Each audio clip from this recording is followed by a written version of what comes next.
Call tonight's common council meeting to order. Today's May 5th. It's 5:30. Clerk, call the roll, please. Mayor Butterman. Councilmember Rose Campoli. Here. Councilmember Russo. Here. Councilmember McHugh. Here. Councilmember Parsons. Here. Councilmember Carson. Councilmember Harris. Here. Councilmember West. Here. Councilmember Mathis. Here. All rise and say the pledge of allegiance. I pledge allegiance to the flag of the United States of America and to the republic for which it stands, one nation, under God, indivisible, with liberty and justice for all.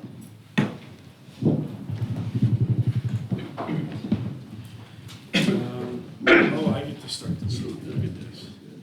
So today I got to go and stand in for our mayor at the Veteran of the Month, and his name is John Joseph Bennett. I had to look it up. He was a United States Marine Corps Lance Corporal. He was a rifleman who served in Vietnam and was wounded and was medevaced out to a naval base hospital, and he came back at the hospital in Brooklyn, New York. He got the National Defense Service Medal, the Vietnam Service Medal, Vietnam Campaign Medal, Combat Action Ribbon, Good Conduct Medal, Purple Heart Medal, Vietnam Cross of Gallantry, and the Rifle Marksmanship Badge. This was an honor for me to be there for this one because as the Lieutenant Governor was there and our Congressman Josh Riley were there for this one, and they both brought to light about when the Vietnam veterans came back that they weren't necessarily received well in public. And they did remind everybody that our servicemen and women should always be respectful of them, because they're not the ones that start the war or ask to go to war. They're the ones that step up and go to war to defend us for all of our peace. I just want to echo that as well. And if you guys get a chance to go on Tuesday at 12 o'clock and mingle with our veterans, to me, our servicemen and women are true heroes. And I think we should always remember that. All right, public hearings. I don't think there's any scheduled. Petitioners first section. This is where you get to talk to us as a council. We will not answer, but we hope to have answers to you and give them out to you. And it's 3 minutes. Is there anybody that wishes to address the council? Going once, going twice. Okay. Just going quick. Any correspondence? No. No presentations. City Administrator, you're up. 3 minutes or less. All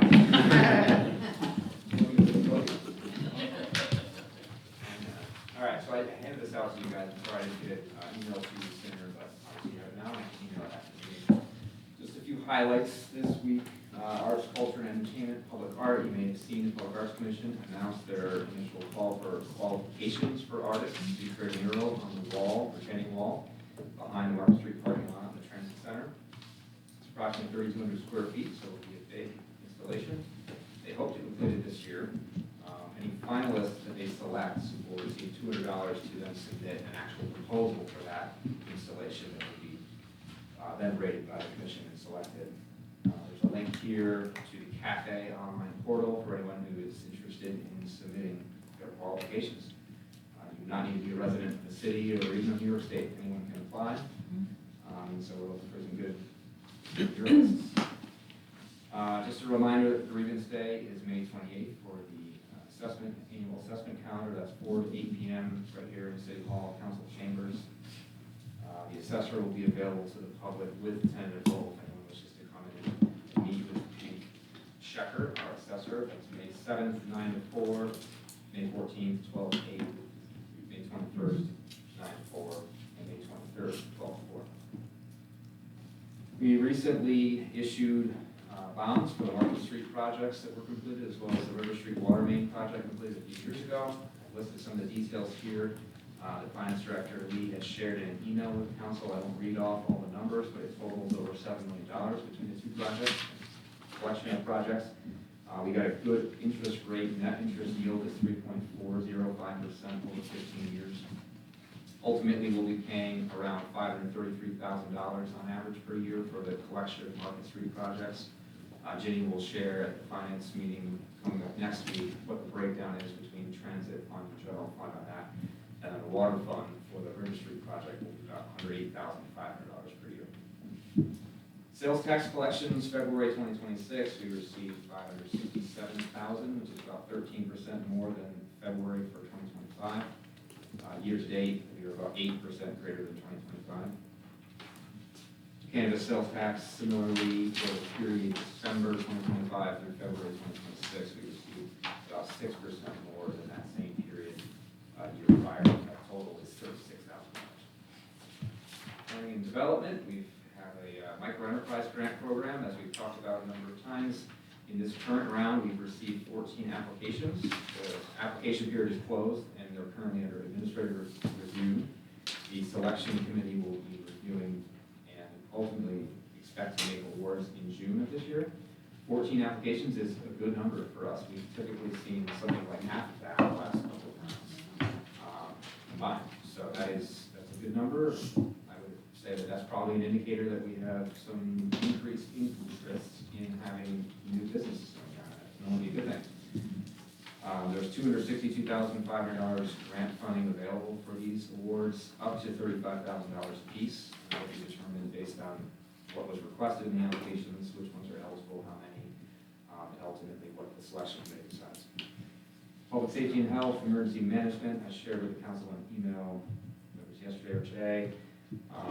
Based on the discussion at the last Quality of Life and Infrastructure Committee, we wanted to share several courses recommended by our fire chief, emergency manager, as well as our emergency management specialist. Their ICS courses, they're introductory, there's going to be familiarization with what ICS is, what NIMS is, that sort of thing. But it would be a good background for elected officials. So 4 courses listed here. The 5th course that's more optional that you consider taking is in the email, and that has a in-person, I forget the date now, it's in the email, there's an in-person training at the county building later this month. Couple of capital improvement project updates. The airport, the automated operating system, AWAS. That equipment has been installed and commissioned. The old equipment is in process of being removed. That project should be 100% complete by the end of this month. Airport fuel farm replacement project also is nearing completion. Our contractors on site, site work for the concrete pad. They'll be completing that, letting that cure, and then they'll be able to deliver the tanks and install them. And they hope to do that within about a month as well. They're working with it. So it's nice to see those 2 projects that have been a long time coming. They've been on our books for 5 or 6 years now, and it's nice to see them come to conclusion. So if there are any questions, that's what I can share with them.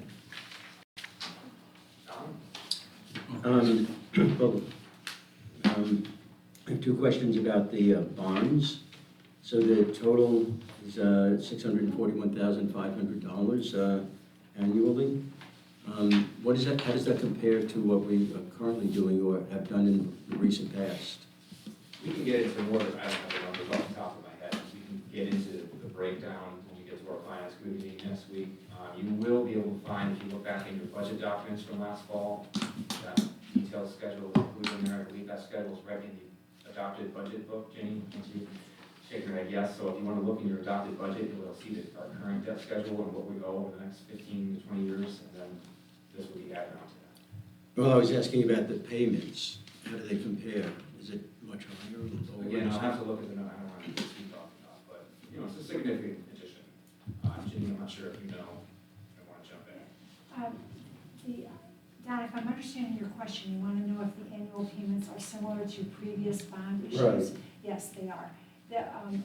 This particular bond issue is a little bit higher in interest compared to what we've done in the past couple of years, only because of the current uncertainty of the economy and the war effects.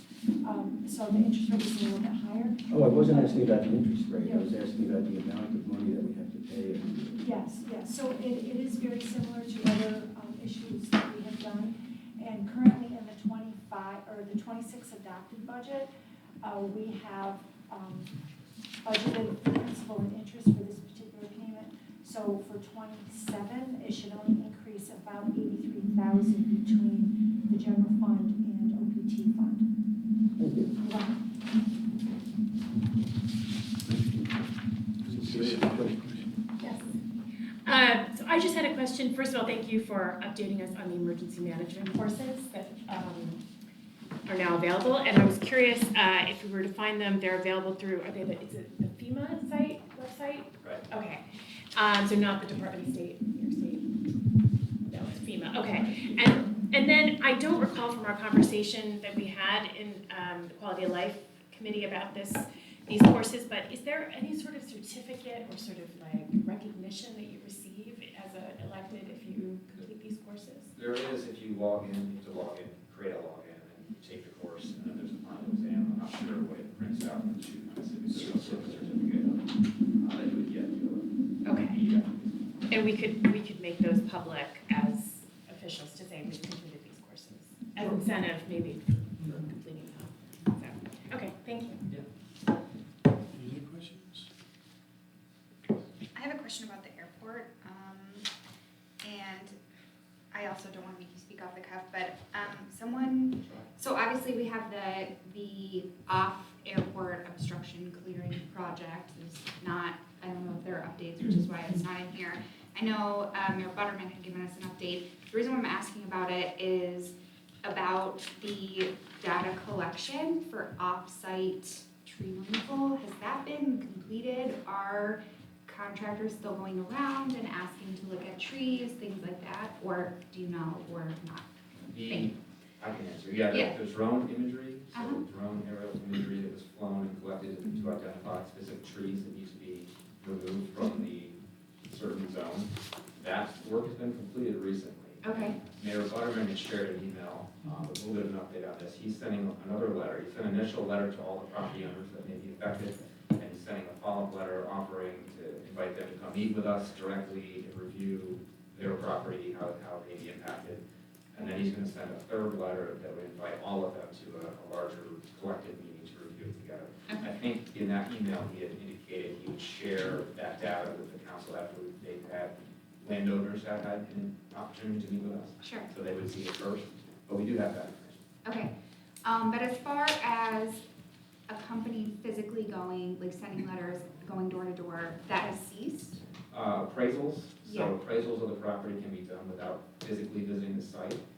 Passero's sub-consultant, who I don't remember their full name, that does the appraisal itself, they have been in contact with any landowners who wish to give them permission to visit the site and take a closer look and get a better idea to hopefully have a better appraisal. Anyone else who said, didn't respond or asked them not to visit their property, those appraisals, I believe, are just about complete. They're just being done without having an actual site visit. Gotcha.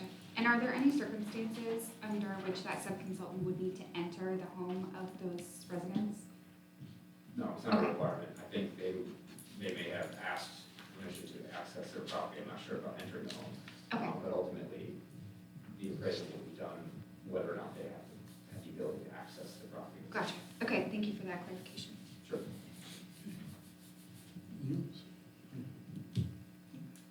Okay, thanks. Thank you. No boards, commission, and task forces that I see. Committee reports, quality of life and infrastructure. All right. So we met last week. We talked about the building naming uniformity, which is something that we've been talking about, drafting a policy. And I'm going to have that ready for our next council meeting so that we can review that together. And thank you to everybody who provided feedback for that. It's going to be based on the street dedication policy that we currently have, so we can expect that at the next council meeting. As far as emergency preparedness training, we already heard the update. Thank you to Greg for getting that information out, and we hope that everybody will take advantage of that to help increase all of our competency with the incident command system. And then we also talked about AI, the artificial intelligence data center topic. This topic has now moved into our council roundtable discussion, so we'll be discussing that further at the later in our meeting. We talked about brush and yard waste collection and approach to that because there's been changes in the schedule this year, and we want to make sure that the public knows what the schedule is, make sure that they have access to that information. So there is a letter that is going to be proactive, but even before we get to a point of sending letters to properties that may have brush and yard waste sitting out at times when it doesn't belong there, we did also suggest, actually Councilmember Harrington suggested that we send out a postcard ahead of time just to make sure that residents are aware of the schedule and what the new process is. Then we also talked about the prioritization of street and sidewalk improvements. We had a great presentation from Department of Public Works. Chris showed us a presentation with, what is it called, Streetwise? What is the name of it? I thought I wrote it down. So they have a program that scans all, yeah, what was that though? City Logics, thank you. And it scans, so last year we reviewed a scan of all of the street conditions. And so what we did at last week's meeting was look at a scan of all of the sidewalk conditions. And it is very, very thorough. It gives a great depth of information. And really what came out of that discussion is that for this year, the funds, you know, the minimal funds that DPW has available is to make repairs, to replace sidewalks that are being pulled up for other construction projects. There's no budgeted funds this year for new sidewalks, but we did talk about some ideas for future sidewalks and maybe looking outside the box at ideas like using asphalt in some areas that we haven't before. So we're gonna, that's one that, yeah. And then we talked about, we had a question about the utilization of utilities and a comparison between the old and the new transit hub. We discussed that, but we weren't quite sure what the parameters would be for comparing that, especially since it has been a short time with the new transit hub, so we'd wait for further information to dive back into that. And finally, we did also talk about the old bus lane on Main Street where the transfer hub used to be and what to do about that bus lane, because we do understand that there's been some parking there. We want to figure out how to make that a better utilized space. So ultimately what we want to do is talk with New York State Department of Transportation, because there was talk of a potential traffic study to see if any alterations to the driving lanes may be beneficial there too. And that is what we talked about. Any other questions? Questions? Cool. All right, Finance and Human Resources. Thank you. So as I was reviewing our items from our meeting on the 30th of April last week, and all the sort of key fundamental items in our discussion that were really crucial to our discussion, we're actually reviewing as part of our discussion tonight. So, and those were the contract approval for the Wilbur Pool YMCA contract, the splash pad details, and then the airport FAA grant application. So those were sort of the main items that we covered, and we're going to be covering those as discussion items tonight. So that's where we're at. Any questions? All right. And negotiations can be real quick because there's nothing to report. So we'll move on to the approval of warrants. Motion that the common council approves the warrants totaling $978,278.20 be placed on the finance director's desk as presented. Do I have a motion? By Don, seconded by Carolyn. Any discussion? Clerk, call the roll. Sure. Councilmember Mosher Campbell. Aye. Councilmember Walsh Russo. Yes? Councilmember McHugh. Aye. Councilmember Leparish. Aye. Councilmember Harrington. Yes. Councilmember Marks. Yes. Councilmember Matheson. Yes. Okay, that moves us to the consent agenda that is in front of you. Does anybody want to pull anything? All right. I'm stumped. I got a motion to accept the consent agenda by Councilmember Moser Napoli, seconded by Councilmember Matheson. Clerk, call the roll. Councilmember Mosher Campbell. Aye. Councilmember Walsh Russo. Yes? Councilmember McHugh. Aye. Councilmember Leparish. Aye. Yes. Councilmember Matheson. Yes. Passes. All right, discussion agenda. The motion that the common council authorizes the city administrator to enter into an agreement with the Oneonta Family YMCA to provide 2026 Wilbur Pool operations and swim lessons service for 7 weeks at the cost of $100,751, with an option to amend the contract for extended service at an additional cost of $6,250 for 1 week at reduced operating hours. And further authorizes a waiver from provisions of the city's purchasing policies and procedures manual relative to professional services. The common council further authorizes an additional payment to the YMCA of up to $5,000 to cover the cost of retention bonuses paid to lifeguards funded by the New York Swims grant received by the city. This agreement is subject to approval of the city attorney. Do I have a motion? Councilmember Party Shu, seconded by Councilmember Los Russo. Any discussion? Yes. I'm kind of looking at you. That wasn't fair. Yes, please. So we had just asked some questions at the last meeting. I know that there was a meeting scheduled, a follow-up meeting to address some of those questions. And I just thought that since we had asked the questions publicly, we should also address the answers to them publicly. And one of them, which was my question about inclement weather, I saw in the contract it says that what I read pertaining to that was that lifeguards will be paid according to New York State labor law, which is great, but doesn't really, I think it's part of the answer that I was looking for. But the full thing also would be, does that, because it would be reduced hours, does that change the billed amount in any way? And I don't know that we got an answer to that question. Were you present at that meeting? Yes. Okay. Yeah, Could you yeah. speak to that? Well, I think the staff could speak to it. I think we asked them, right, that they could speak to that. Sure. So the questions Yeah, that were they're here. posed were about, I can't remember what your questions were, but mine was about reduced operating hours, and this came up last year as well, where, there would be the threat of inclement weather, and then the pool would remain closed, and I had asked the finance director if there was any change to the billing for that reduced open hours, and at that time, we did not do that.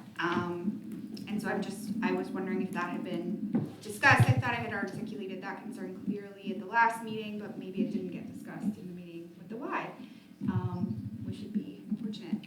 So I guess if you want acting mayor to open it up to the Y, Can I you're put you on welcome to the do that. spot to try to answer that? So that was kind of discussed, it wasn't discussed if we reduced the rate, but I will tell you, so I know what happened last year. There was one day that it was a storm in the morning, and we anticipated the pool was gonna be closed all day, and it turned out to be the most beautiful day. It probably wasn't the whole summer.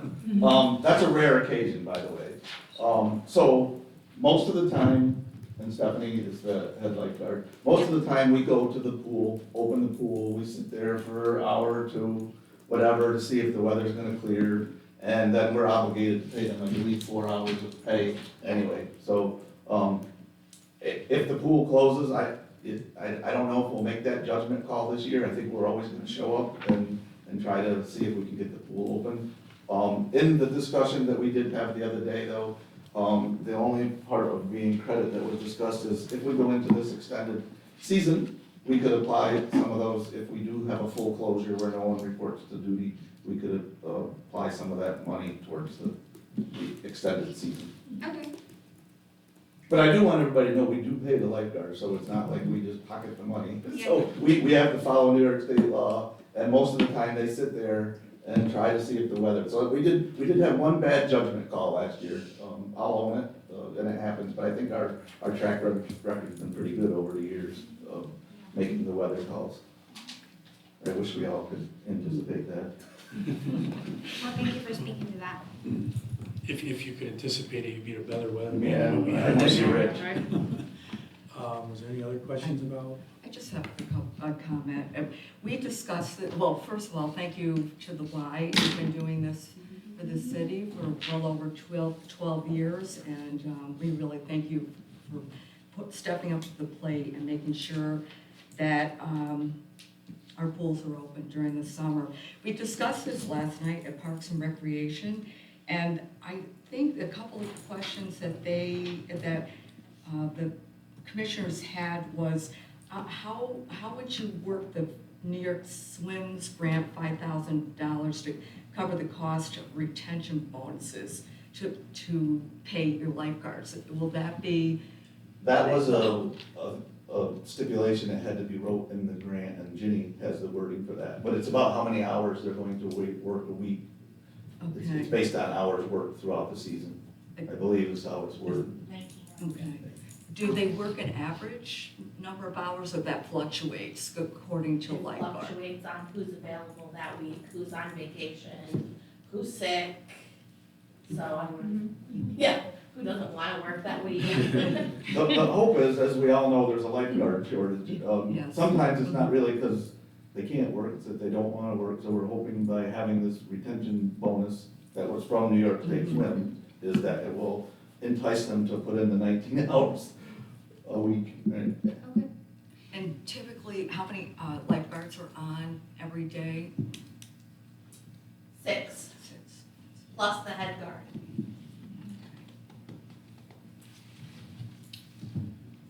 But we employ about 20 guards to get 6 on duty And we have the other staff.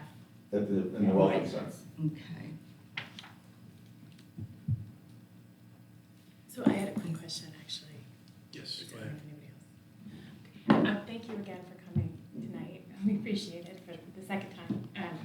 And just a really quick question about the new contract that we discussed has that $62.50 for that additional week from the 17th until the 23rd. And I was just curious if there's any possible way that we could be informed of your decision to have that additional week at a certain, is there a certain time frame that you'd be making that decision? Greg did email me that question, I'm not sure that we did respond to it, I'm not sure. That's gonna be a Stephanie, I guess you could, as soon as we get the guards working, we'll try and figure that out. So sometime in July? Yes, I mean, we're not gonna try and do it the last day, but yes. We do ask them to give us their schedule for the summer, so Yeah. we can plan ahead. Yeah. So that is, Stephanie's plan is immediately, as soon as we get started that last week in June, to ask them their availability. Okay, great. Did you, inform them why we're able to do the extra week? That's what I was wondering. I mean, if you want to. Yeah, well, so that's always based on school sports, because we lose, the college kids go back and then the school sports start. But this year, apparently, the school sports are gonna start a week later. So that hasn't really been available to us in the last 12 years. So now that's why we might have that option to make this happen. Great. Wonderful. And shorten hours too. Yeah. Yeah. Right, 1 to 4, yeah. Any other questions? I would like to say thank you. I know every year it seems like we're asking more and more questions. So, Yes, just want to apologize. you know, we just wanna make it a good experience for the community, so I guess it's good to work through the questions and figure out how we can all do it better. I think it's also important to hear that the community hears that, you know, the struggles that we're all having between the city and with our private, public-private, you know. So, all right, we have a motion and a second. There's no questions. Kurt, call the roll, please. Councilmember Logan Campbell. Aye. Councilmember Walter. Yes? Councilmember McHugh. Aye. Councilmember LaFarge. Aye. Councilmember Rankin. Yes. Councilmember Marks. Yes. Councilmember Madison. Yes. Okay, motion passes. Motion number 8, that the common council authorizes the mayor to enter into an agreement for construction and donation of splash pad improvements at the Wilbur Pool facility with the Oneonta Family YMCA, as presented, recognizing that the common council shall approve the final acceptance of the donated improvements upon completion of the project in accordance with the agreement. Do I have a motion? Motion made. Second. Did you get the motion? Okay. Motion is second, sorry about that. Any discussion? So Yes. just to clarify, the Future for Oneonta Foundation is donating the money that they raised for this project to the YMCA, who's going to administer the project and then donate the project to the city. Wow. Thank you. That's a lot. Thank you. Yeah, I just wanted to make sure that I was clear on what was happening. Any other discussion? Clerk, call the vote, please. Councilmember Hilliard Kimball? Aye. Councilmember Wilchelson? Yes? Councilmember McHugh? Aye. Councilmember LaFarge? Aye. Councilmember Harrison? Yes. Councilmember Marks? Yes. Councilmember Matheson? Yes. All right. Motion that, oh my, I'm sorry. Let's try this again. Motion that the council further authorizes the creation of a capital project budget totaling $475,000, funded with the splash pad improvements to be donated by the Oneonta Family YMCA, valued at $410,000, and $65,000 from the Parks and Recreation Reserve, and authorizes any necessary budget adjustments. Do I have a motion? Councilmember Matheson, followed by Councilmember Marks. You're doing great. It's been a while, right? It's been a while. Get in the group. Any discussion? Scott, your name, please. You got to turn them so I can see them. By Councilmember Welch, Mr. Ray. So, just to kind of get this lay of the land a bit with this motion, in our discussions in the Finance Committee, we spoke about funding sources, and that maybe we could just kind of unpack a bit that the YMCA will donate the completed splash pad to the city along with the balance of funds that could be totaling $19,000, correct? I don't know if maybe perhaps the city administrator or finance director could just unpack that a little bit for us, kind of explain. Yeah, so essentially with $430,000 raised by FOF, the equipment purchase and the installation of that equipment by the companies that they're working with, NRC Recreation, that cost is $410,000 and change. So there's a difference there, about $19,000 and change, as Councilmember Walters mentioned. That balance will be available if needed during the project. If there's some change that's unanticipated related to the cost being incurred by FOF/the YMCA, that would cover any additional change order that might happen. We don't anticipate anything. It's a pretty clear-cut scope of work. Assuming no changes and they don't spend that money on the equipment or the installation of it, the FOF has indicated they would donate that as a cash donation to the city, which would help reduce the cost to the city Parks and Recreation Reserve, the portion of the DPW and our contractor will do, which is the water and sewer service installation in the plumbing inside the shed. That's awesome. Scott. I'm just reading the back of this because I see in two different spots. So the remaining funding may come from Parks and Recreation Reserve or unrestricted general fund balance. So right now there's 98,000 in the Recreation Reserve, and then if we deduct 65,000, possibly getting the 20,000 back, that leaves Parks and Recreation Reserve at $33,000. Is it the total amount going to come out of Parks and Recreation? Question from the commission. That is what is written in the motion tonight, is that it will be taken out of the Parks and Recreation Reserve, yes, 65. But it also says, or it may come from general fund, unrestricted fund balance.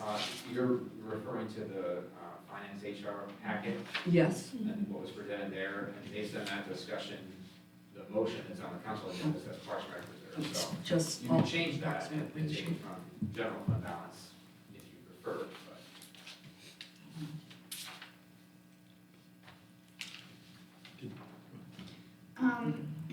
I guess along those same lines, I was gonna ask what the balance of the Parks and Recreation Reserve is today.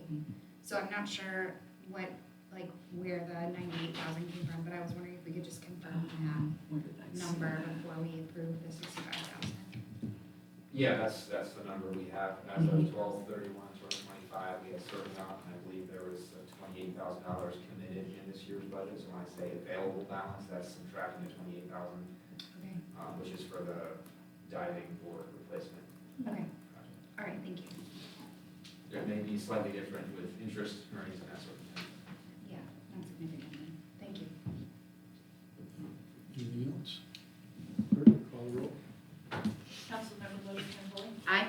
Councilmember Wilkerson. Yes? Councilmember McHugh. Aye. Councilmember LaFarge. For sure. Councilmember Mackey. Yes. Councilmember March. Yes. Councilmember Matheson. Yes. Alright. Motion number 10, I'm gonna pull a page out of Mayor Butterman's and say it's here, it's right in front of you. Bye, have a good night. Thank you. Thank you for coming. Thank you so much. You're welcome. See ya.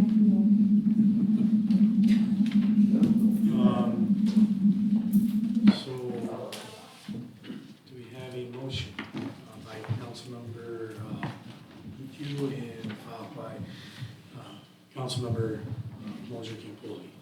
Do we have any discussion? And everybody was leaving, this is the motion 10, it's the Federal Aviation Administration Airport Improvement Program Grant application. Just want to make sure there's no eminent domain that's going to happen. No. No further questions? So that's just the long-term improvement on the taxi project. Right, it's almost exactly word for word what we passed That's right. last December. December. December. Yeah. Let's just put the actual numbers in, Mhm. the key to the Exactly. grant Okay. to go for. Yeah. I was gonna say, thank you for pointing that out, that it's just a little bit more detailed than what we passed in December. No further discussion? Clerk, call the roll.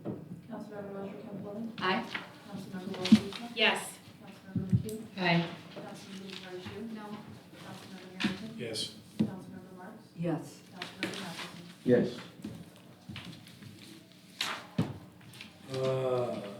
Okay. Roundtable, there's something we are gonna add to that, when we get down to the bottom. It's gonna be a fire truck discussion, Oh, carry Yeah, over. right, okay. So, Good.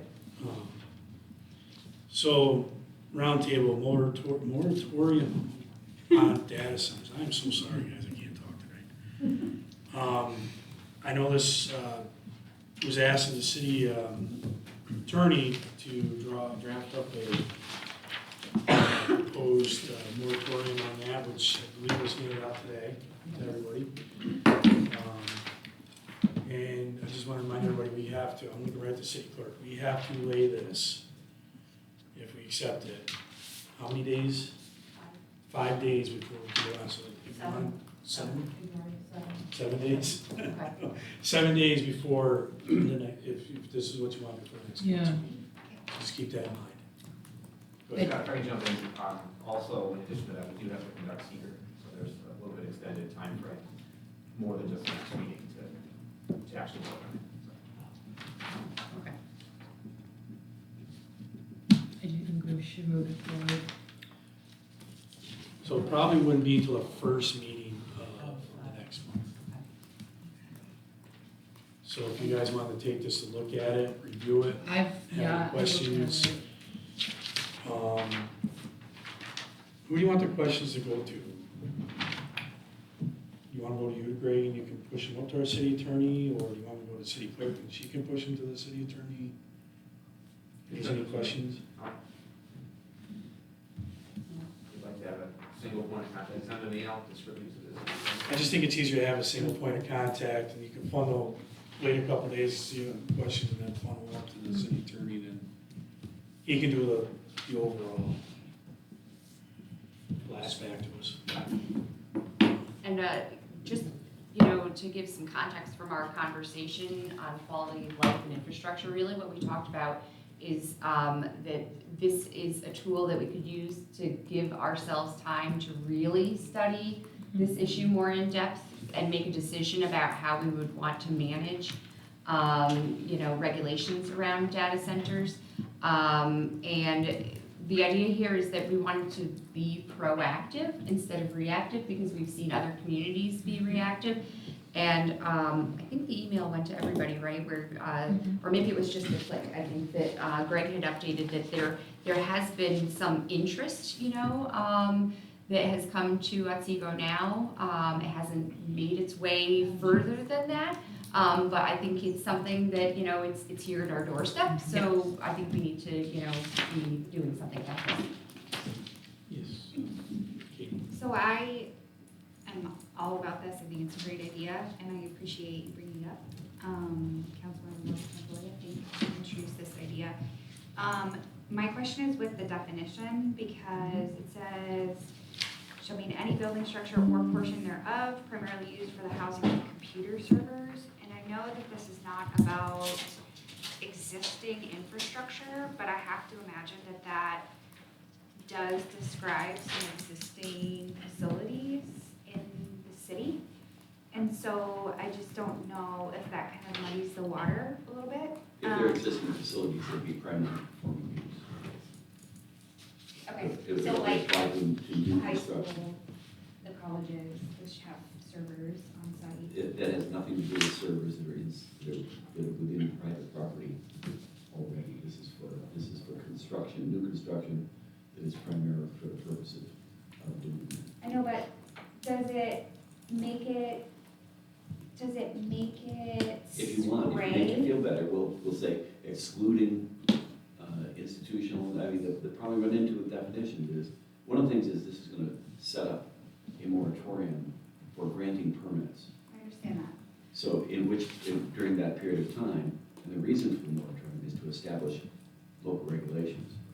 So if there's a concern that there is a possibility that someone's gonna sneak through under the barrier, then it's better to have a more comprehensive rather than less comprehensive. Right. And there's also gonna be a provision for an application to work around it. So Sure.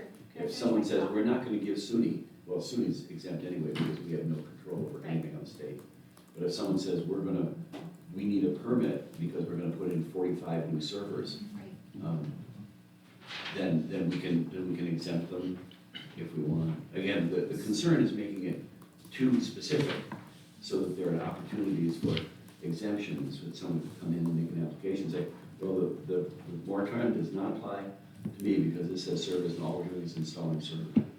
So my thought is that similar to, my thought is that if there are existing buildings that house servers, that someone who would like to make an application could take issue with us putting moratorium on new buildings with servers. So That's what the moratorium is for.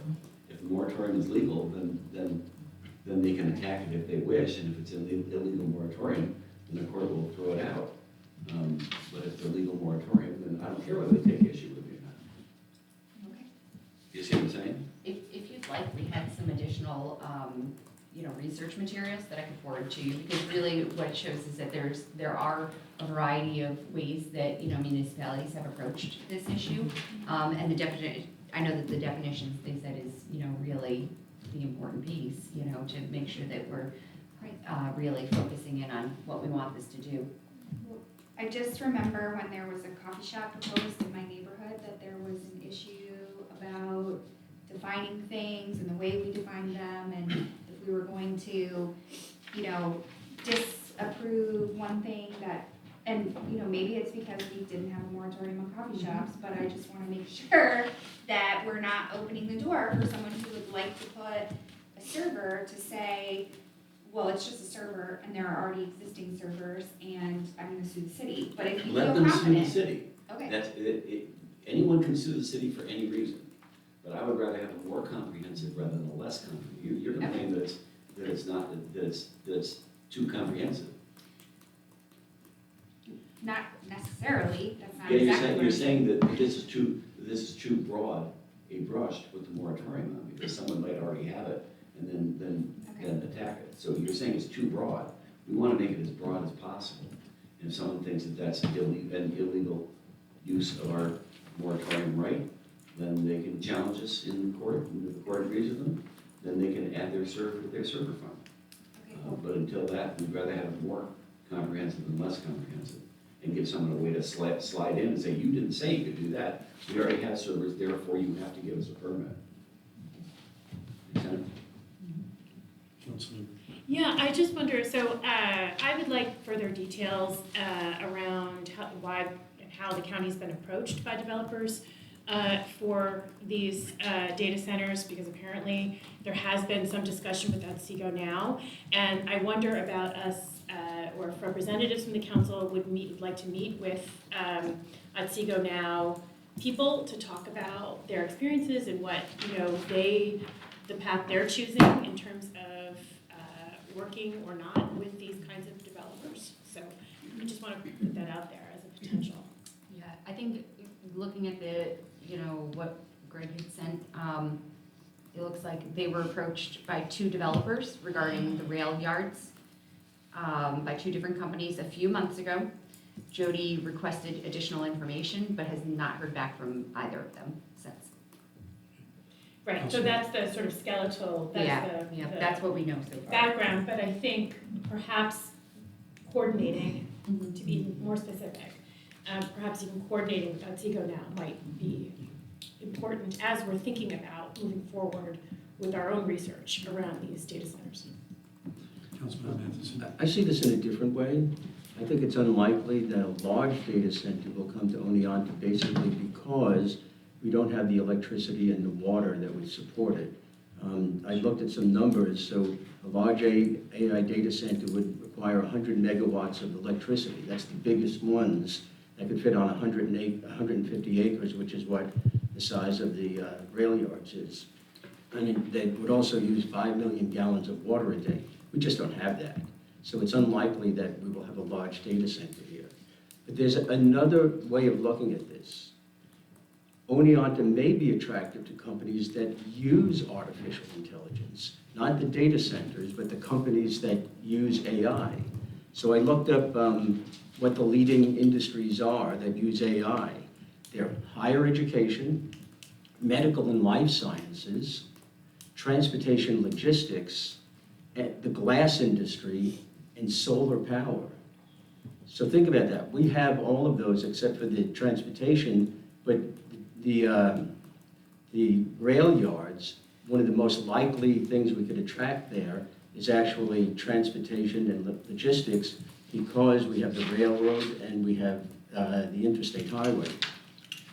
So if we pass an AI data center moratorium that says, we don't want you here, I think we're sending a negative message for the people who will be using AI and might come here and start, have jobs and pay taxes.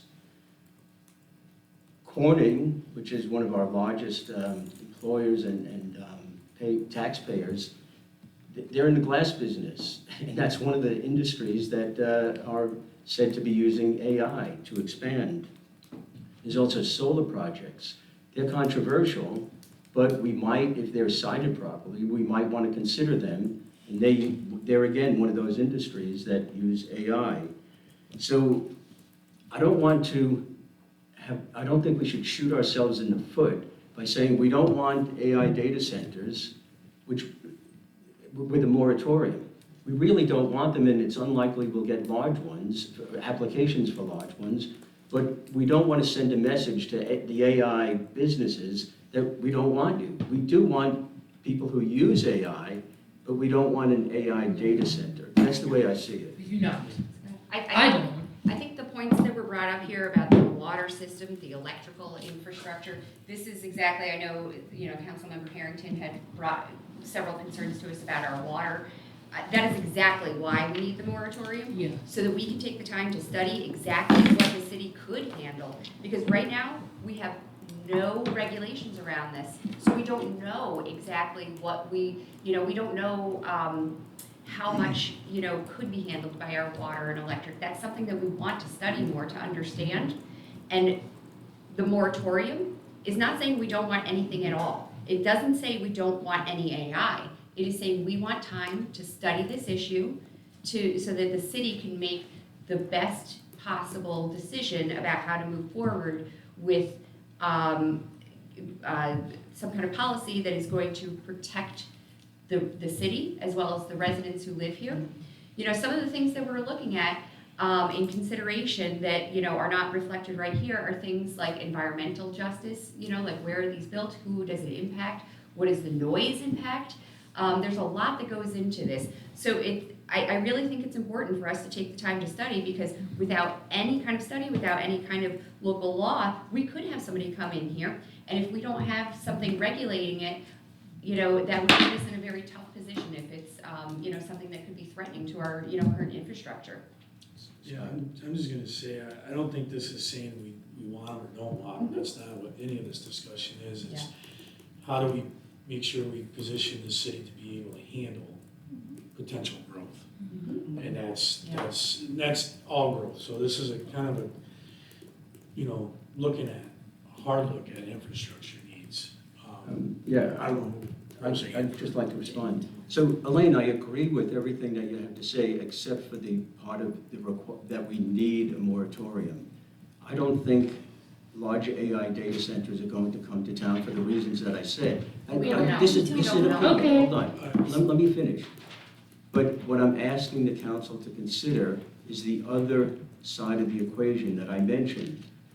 I think we do want industries that use artificial intelligence, and we might be sending the wrong message to them. It's something to consider. I agreed, it's something to consider, and that's why we need to consider it, and we need to give ourselves time. Yeah, I have to agree too. I don't think we're really shutting the door completely and locking it on technology. But Council Member Harrington, now temporary mayor for today, you brought up a number of times during previous council meetings about water and water infrastructure throughout not only Oneonta, the state, but throughout the whole United States is really what's necessary, that we really protect that. We have an aging infrastructure we're trying to upgrade. We want to make sure that our water remains affordability for our residents. So also I think we need to align that with our long-term interest and strategic plan, how that's going to look also. But water is number one. It's a precious commodity that we cannot waste or lose in any way. I'm just gonna keep going, Rox, everybody. I will say this is an issue that I've heard from people on, and I'm sure the people who don't agree with this perspective are gonna reach out to me now, which would be great. But I have pretty unanimously heard that Oneonta is not the right place for an AI data center from my constituents. And so I think that if we were going to consider a data center or a business that uses AI and contributes to the water shortages that are, you know, that are so sweeping, I think that I would need to have a balanced and measured reason about, you know, what we can handle and how it will impact the community to be able to be all confident about having that kind of thing in the community. Because right now, my neighborhood doesn't want it, right? And so if there's any prospect of a business like this coming in, it needs to be a really thoughtful thing. And I think that as Acting Mayor Harrington said, we are giving ourselves time to figure out how we can position the city to handle growth of really any kind, so. I'm just going around, Rob. Did you have anything?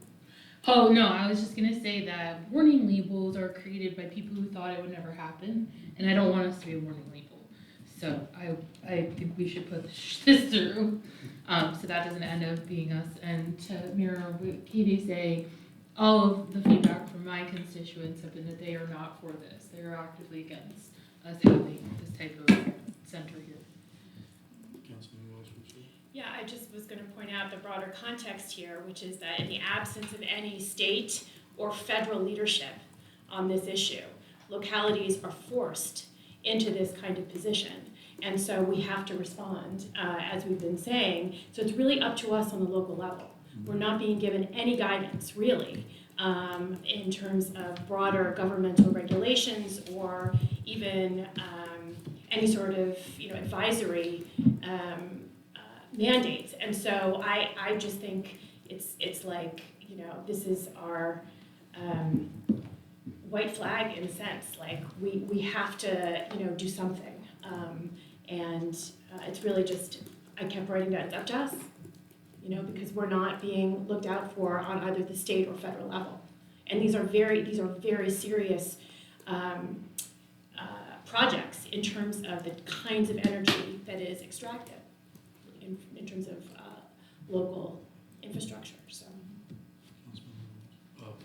Yeah, I'm going just- backwards. No, I want to thank you for bringing up the point that we talked at CLIC about, that there is a lack of federal and state guidance, which, would have otherwise provided the kind of, guidance that we need. But we need to do it for ourselves.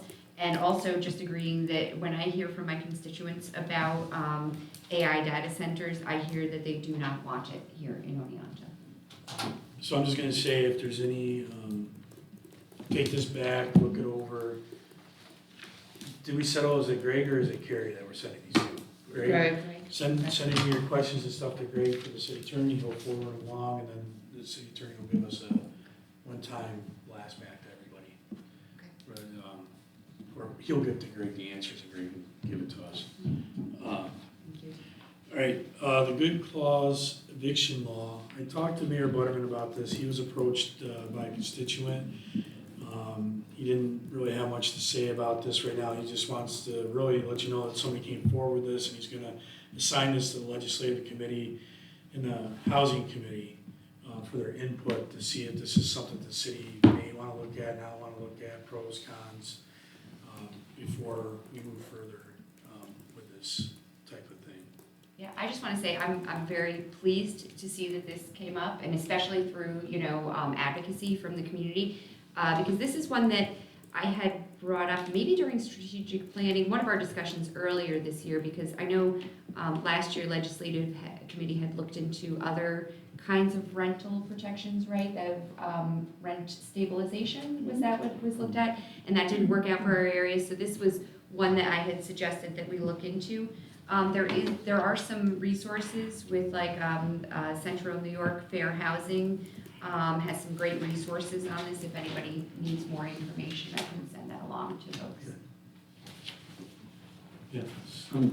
What exactly would this do? I don't understand what good cause eviction law means. It's a protection to renters against for landlords. Yeah, do you want me to fill in? I know a little bit about it. Yeah. Because I've done some research like in the past couple of years about it, but the basic, there is a New York State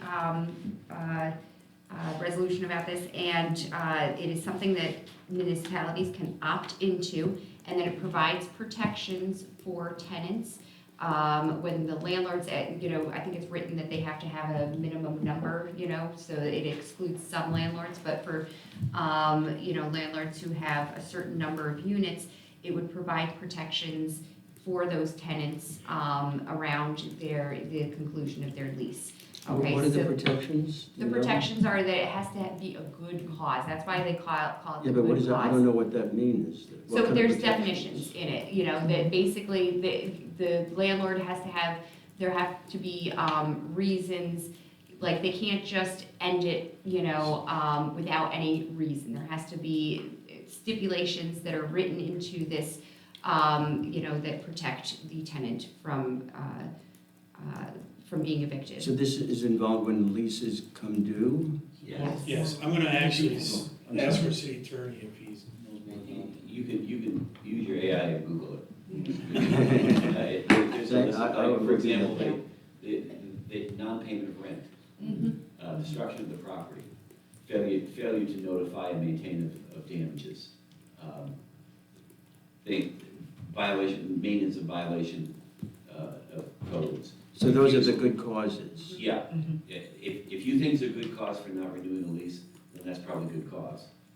It could even be things like they were demolishing the building, you know, and things like that, you know, there had to be, it put in some protections by requiring that there be a reason for ending a tenancy. So this is, all of this goes into the lease, is what you're saying? No, No. it's a statute No. that we would pass. It would be a part of every lease that was executed in the city. Okay, I see. By statute, Okay. a landlord couldn't simply give a 30-day notice and say, you're gone. We don't care why, I don't have to tell you why, you're just gone. I want you out. There has to be a reasonable basis for refusal to re-up a lease. I think I'm the only renter on the council. Is that right? Yeah.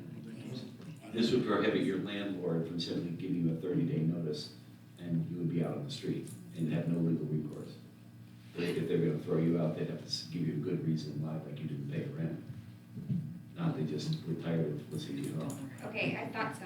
I just Googled this, and of course, do you mind if I just speak? Go ahead.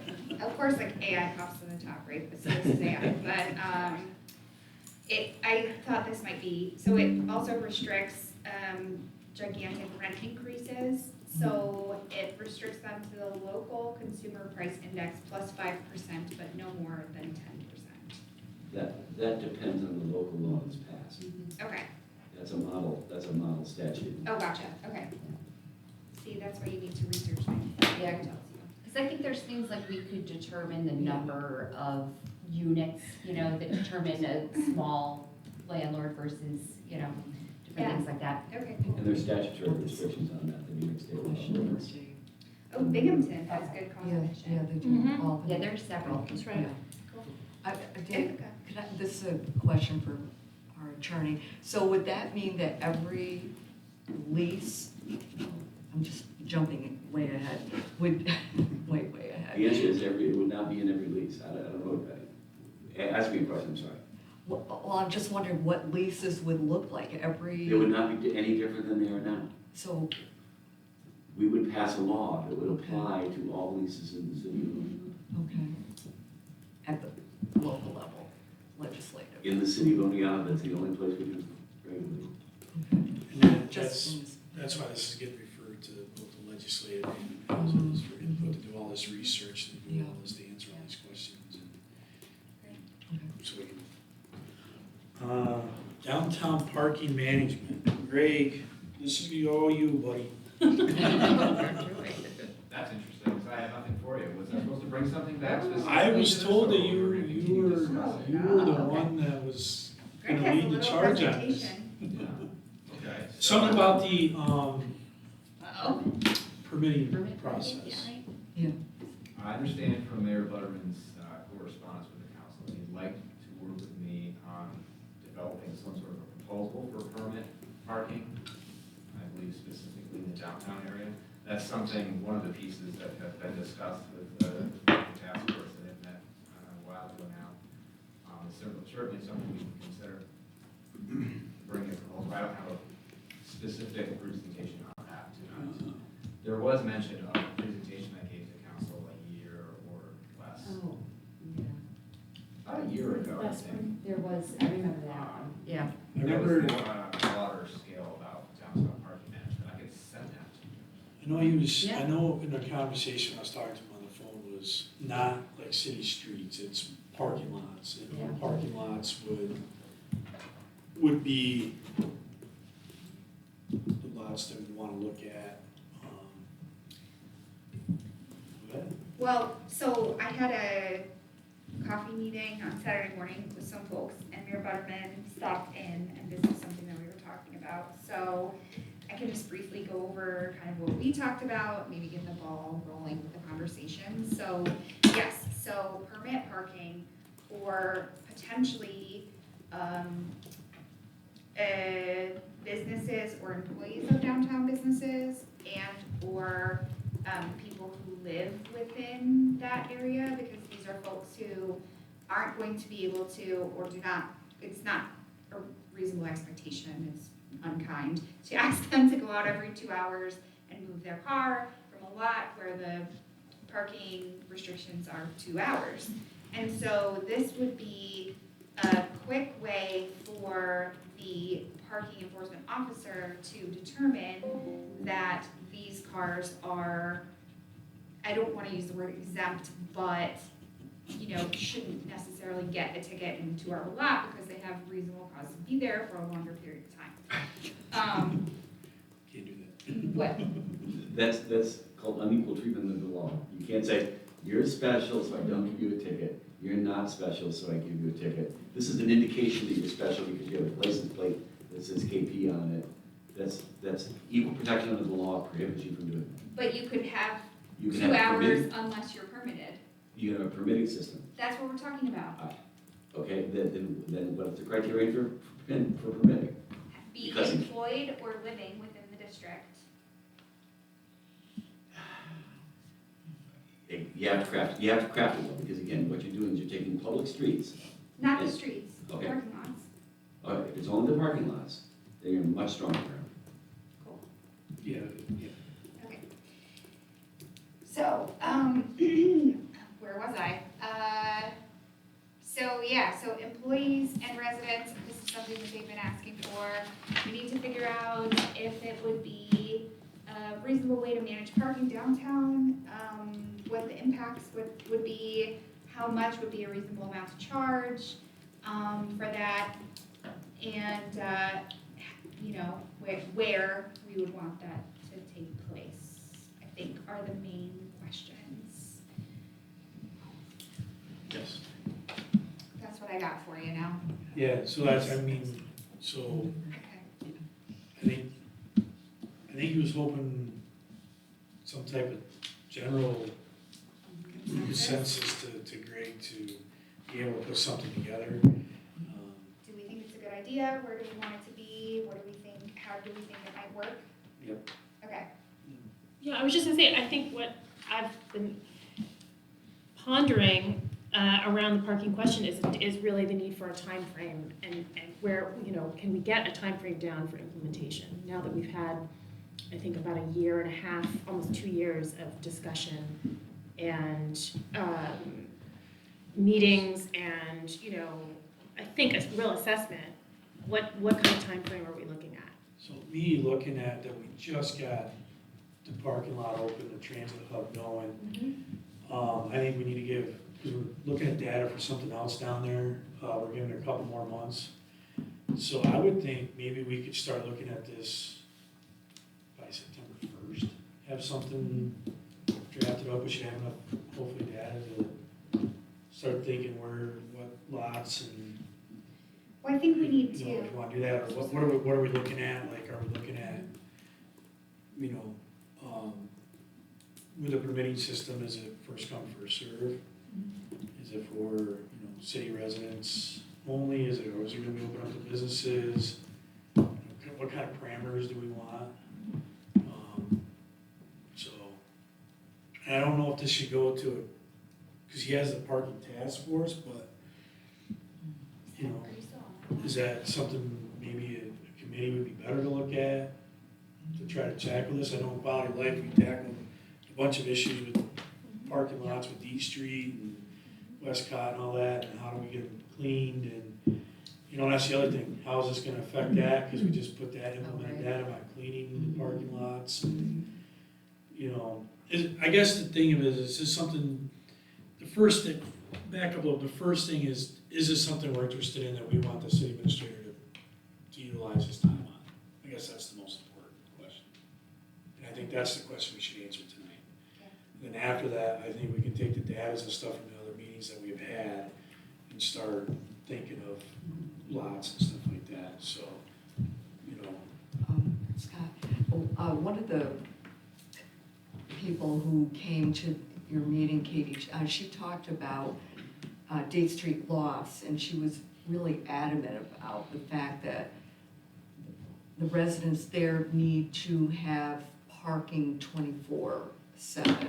So I don't know how that would work with a number of residents. I don't know how many have vehicles, but it's not going to be an easy task to put together. But she was very. Right, and she, yes, and it was also said that we're, you know, that's, when they put the building up, that was on them, that's not, you know, so.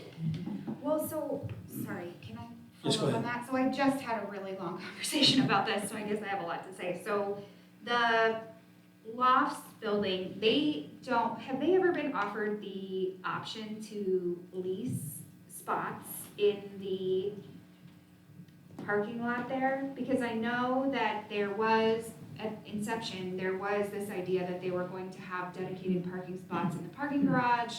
Obviously, that's not happening. But also, I don't know what the terms of that were, whether that was an agreement or just a hint. But I'm just wondering if it wouldn't solve a lot of the problems around that building if we offered to lease them, like a row of parking spaces that they would be responsible for, either responsible for maintaining, or we maintain it and that's part of the lease agreement or something like that, but that those would be reserved for, again, like permitted residents of that building. To answer, I think all of your questions, no, there was never an agreement drafted or anything in place. There was discussion with several mayors ago with developers before they built the building about potentially leasing spaces, but that never developed into anything. I think rather than leasing spaces to them, because again, to Councilmember Acting Mayor Harrington's point, you know, that building was constructed understanding the parking situation and justified by using available public parking for their use. They never intended to have dedicated parking for the residents. So now to lease city land or sell additional land for parking dedicated just for those residents, to me would open up the likelihood that you have times where you have spaces set aside for a certain group of people only, no one else can park there, and they're going to have vacancies. Whereas the residents of the Lofts, just like the residents of the rest of downtown, or anyone else who may be eligible for purchasing a permit from the city, could do that. So dedicating some spaces for permit parking, if that's what we're doing, they would be able to utilize that, but it wouldn't be just for them, it'd be for other residents downtown as well. I think that would probably be the most efficient way to offer them an option that isn't quite there now, even though they do have the option to park 24/7 in the G Street block. Right. Currently. I think the concern is that there are more residents of that building with handicap permits than there are accessible spaces. And so if there were parking that were more adjacent to the building that were available to those residents, that would solve that pain point for those residents. So I understand that that's like maybe not what was intended, but I think it's where we are now and it's worth consideration. I mean, I definitely see your point, but I just counterpoint, I guess. Yeah, I mean, the quality of life did discuss a number of occasions. I think ultimately we added 2 additional handicap parking spaces, one on the street, one in the parking lot over the past 12, 15 months or so. Yeah. There could be a need for more. Because I did actually ask Greg recently to pull up how often, you know, what we had talked about last year on Click around parking. And we did discuss it at least 5 of our meetings throughout 2025. And I know there was at least one that got canceled. So probably, you know, as recent as, August, I think that's when we had put into place maybe the ADA, additional parking spots. But there had also been the discussion about the cleaning the parking, so, yeah. Yeah. At least 5 meetings of the Deed Of Street. Click, yeah, yep, that we Okay. talked about, yeah. Not Yeah. just parking in downtown, but specifically Deed Street. Specific to Deed Street lots, Right. yep.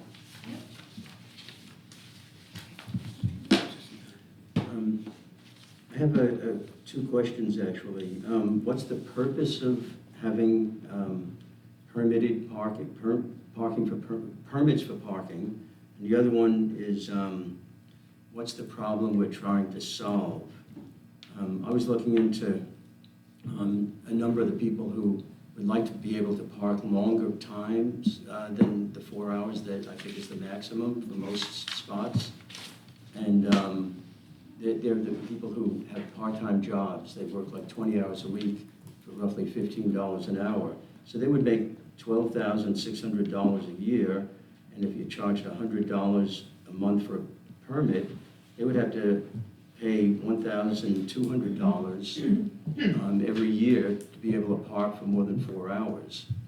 I don't understand what the problem is right now and what we're trying to accomplish with charging people to park.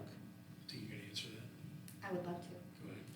So, first question is, what problem are we trying to solve? But I then didn't hear you, I'm The sorry. first question is, what problem are we trying to solve? But then you answered that question, which is that people who work 4, 6, 8-hour shifts are having to go out and move their car. And if you have a table at a restaurant because you're wait staff and you have to go move your car, the choice is like deliver cold food or move your car so you don't get a ticket. That sucks. So we would like to be accommodating of the service workers. So I think you raise a really good point. What was your second question? What problem are we trying to solve? And then, What's the overall, so are we trying to raise money? Are we trying to do what? I don't understand what we're trying to accomplish. I think we're trying to make it easier to live and work in downtown.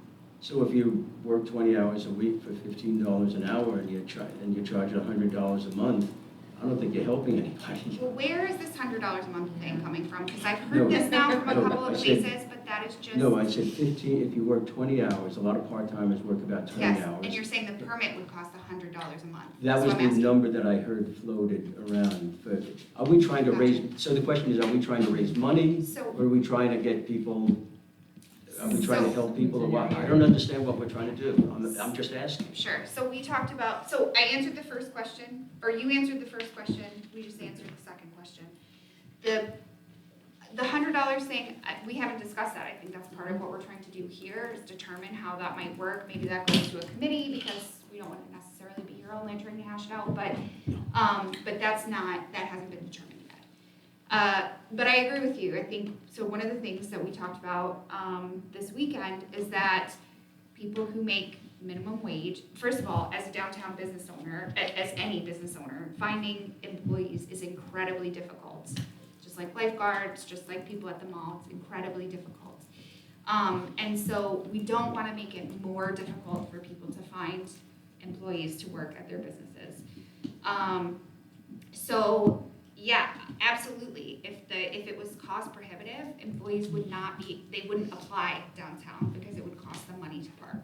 So I think that's part of the work that the committee has to do, is to figure out how this would work, what kind of structure, maybe it's the businesses are allocated a certain number of permits for a small fee, I don't know.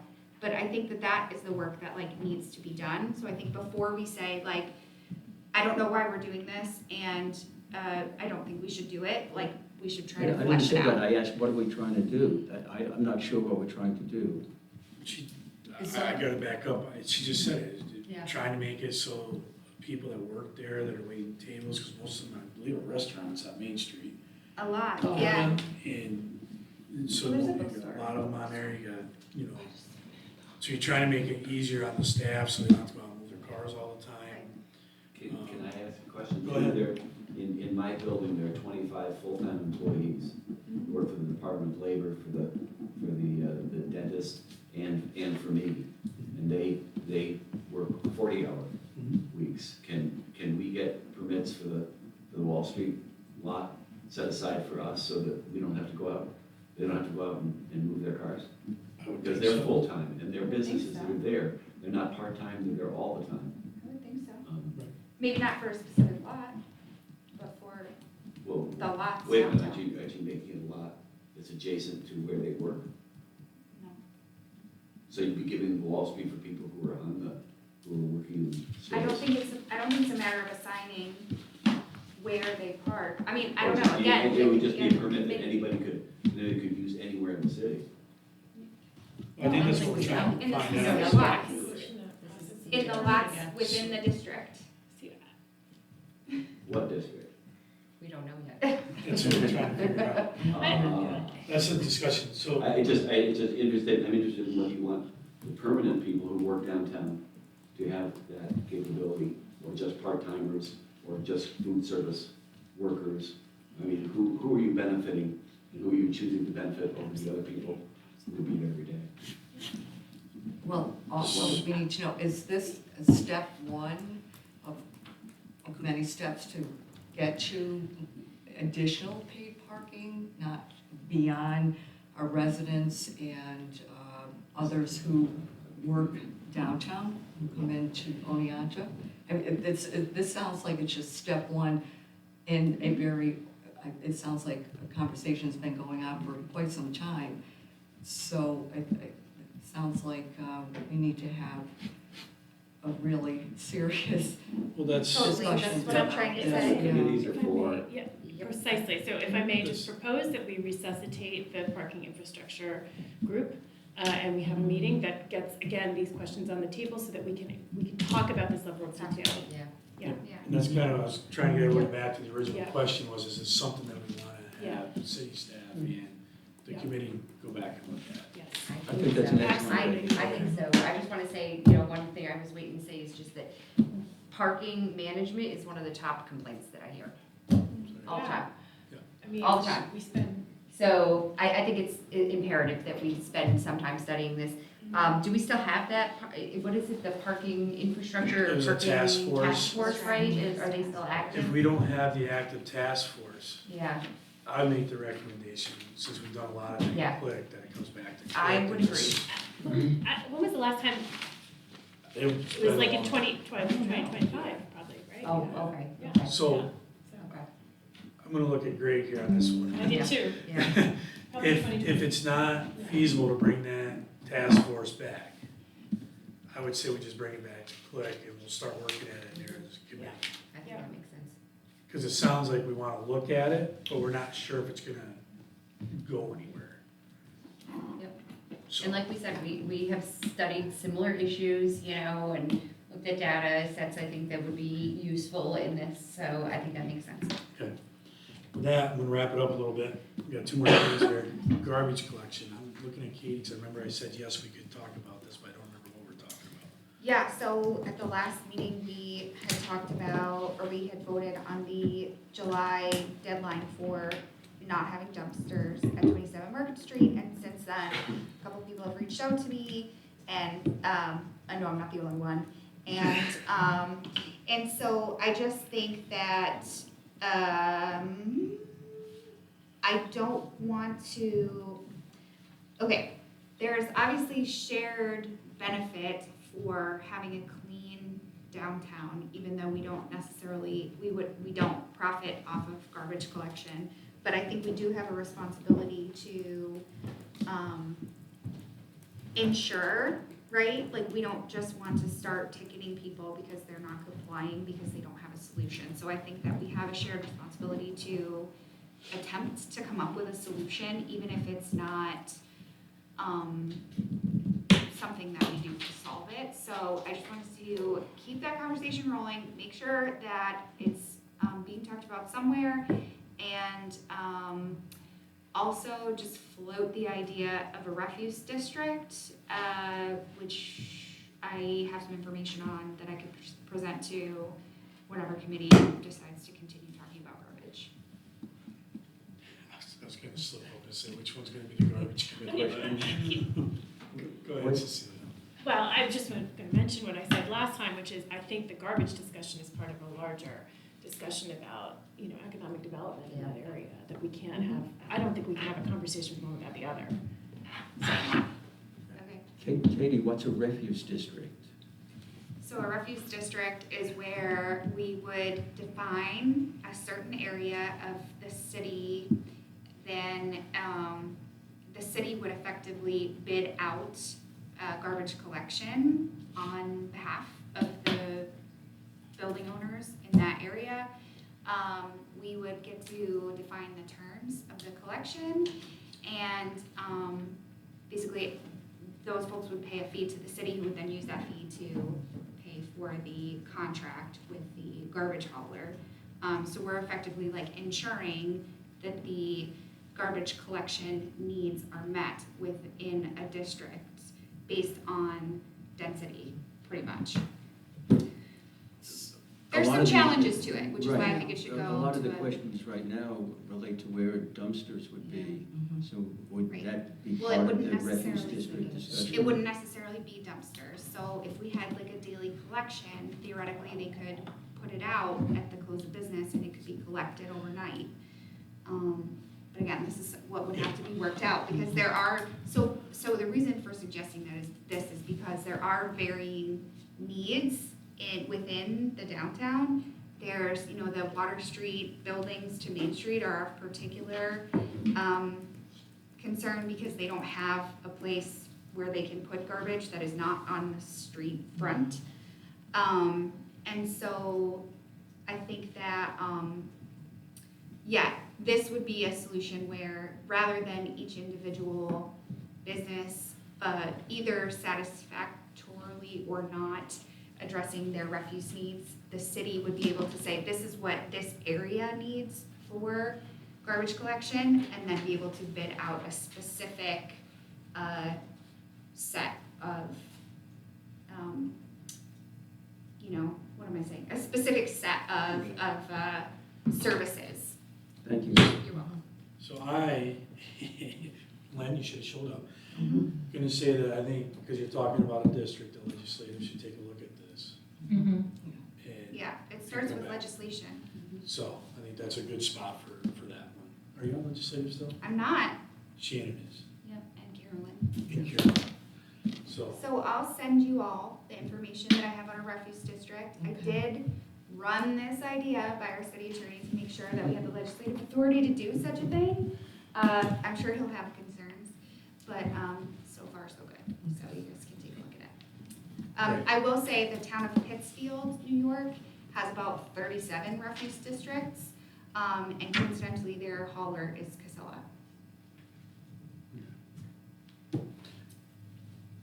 So, Katie, could I just? Sure. Is it okay? yeah, I want oh, to kind of wrap up I and know. move on. I just, so nothing really would change. They would have the downtown, Water Street, Main Street, whatever we define as the district. They would continue to have their Casella trash removal, recyclables as they currently are. No, so, So they would have to take them to a particular, no, so the idea is that we would bid out to a hauler that would service the entire district. And then the So, business owners would be taxed. They would have a special tax called the garbage district tax that we would impose on every business that's within the business district. They would have to pay, it would be added to their taxes. We would then, under Katie's plan, in other municipalities, they either pick it up themselves. In some municipalities, they will rent it, they will bid it out. The city would bid it out, and they would be working for the city. Right. And they would pick it up. There would be a tax in that district right, against the property owners in the district would have to be established by special legislation. right. So then they don't have to get their own hauler, they just benefit from the garbage district. We're gonna send that down to legislative. Cool. We'll have you guys look Thanks. at that. And then this one, the fire truck is the one that, I brought this up because we voted to do $750. And something came across my feed about a truck that was basically brand new, never put in service, but it's a little bit more, it's about $850. So it's $100,000 more, kind of where we're at. And I asked the fire chief to be here just because I know you guys are gonna ask questions, I'm gonna have to defer to him. One thing is, if we're not even interested in doing this, there's no sense of them going out to look at it. But if we are interested in this, I think it makes sense to go out and look at it. This truck, brand new. Brian did some legwork for me because he knows the department, made contact with the department and with the one who built the truck. So I just wanted to bring this back up and be like, are we interested if this was a good truck for them? It's a 2024, never put in service, gonna come with warranties, to extend it by $100,000 to help alleviate some of the pains that we're having right now with mechanical difficulties with some of our apparatus. So Chief, jump in here, what would you like to, like I said, this is all on me, it's not the chief, and kind of begged him to come tonight, so Chief, do you have anything you want to add to this? The original purchase price on the truck that this company bought it for was $980,000. Talked with a local vendor. If we were to place an order for the same truck currently, it would be $1.3 million today. It's not one of the company that built this truck is not one of the high-end companies. This is an up-and-coming company that been in business for, I want to say about 10 years, maybe a little bit more, don't quote me on it, but not like a Pierce, which we got the Quint through, which has been in business for decades. I reached out to the assistant chief of the department that's selling it. What transpired was there are fire districts, and two fire districts combined together. So that means now they're sharing all of the equipment and their personnel, and they have made a couple of purchases separately. So now it just doesn't make sense to have this new one, and it doesn't really kind of meet the needs of both districts. So it was just an opportunity to look at it. They are going to be taking a loss on it, even at selling it at $850,000. So that's basically their price that they're asking for. And again, it was just before they go out and look at it and test drive it and see if it's a fit. You know, we needed to kind of know if, you know, this is even a viable option. So I know we went to $750, but it was just one of those things, just want to reach out and see. So, yes, Don. I think it's a good idea.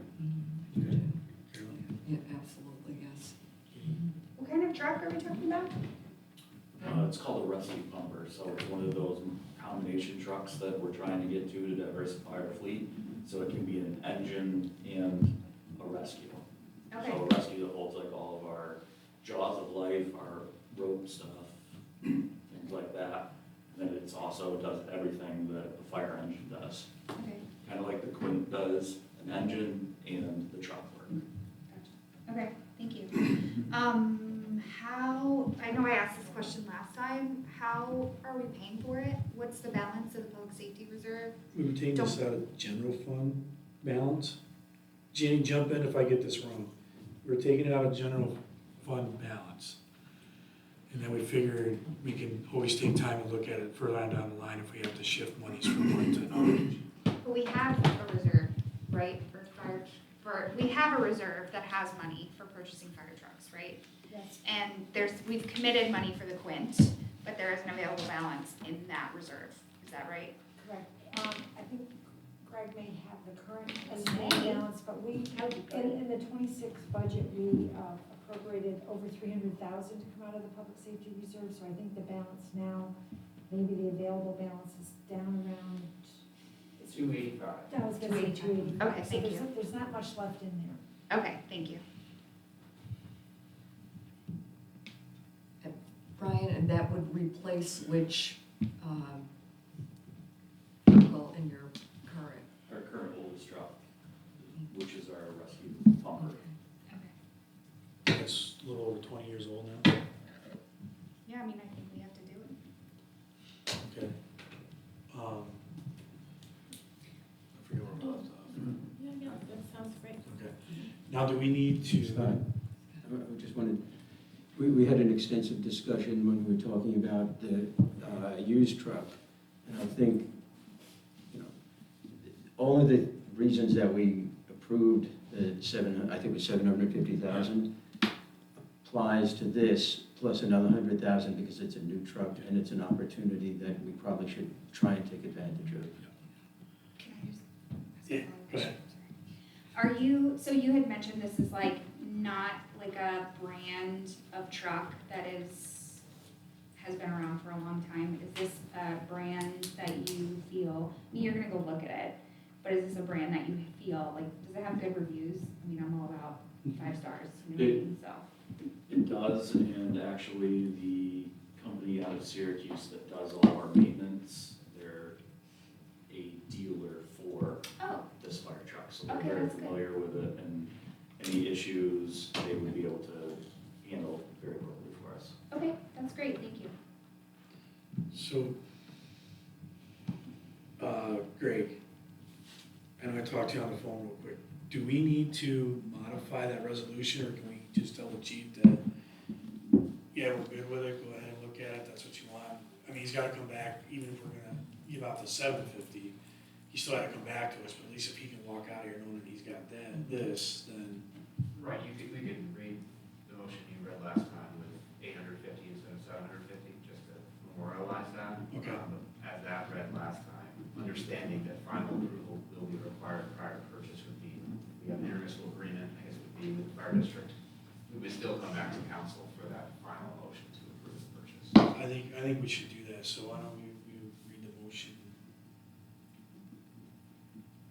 Motion would be that the common council authorizes the city administrator, fire chief, and finance director to negotiate on behalf of the city of Oneonta to purchase a Class A pumper in an amount not to exceed $850,000, understanding that final approval will be required prior to purchase. The common council further authorizes the payment of deposit and/or provision of a letter of intent in order to perform due diligence and required inspections. I have a motion. So moved. Second, Councilmember Matheson. You guys both put your hands up. Wait a second. Either one, 50-50. I was second. Any more discussion? Clerk, call the roll. Councilmember Mosher Simpoli. Aye. Councilmember Welch Russo. Yes. Councilmember McHugh. I Councilmember Lepari Shu. Aye. Councilmember Harrington. Aye. Councilmember Marks. Yes. Councilmember Matheson. Yes. Motion passes. Thank you. Chief, I hope for you. Crossing my fingers. Right before we go to petitioners, I just want to take a second and, this week is Municipal Clerks Week. And, want to thank our city clerk and everybody in our clerk's office.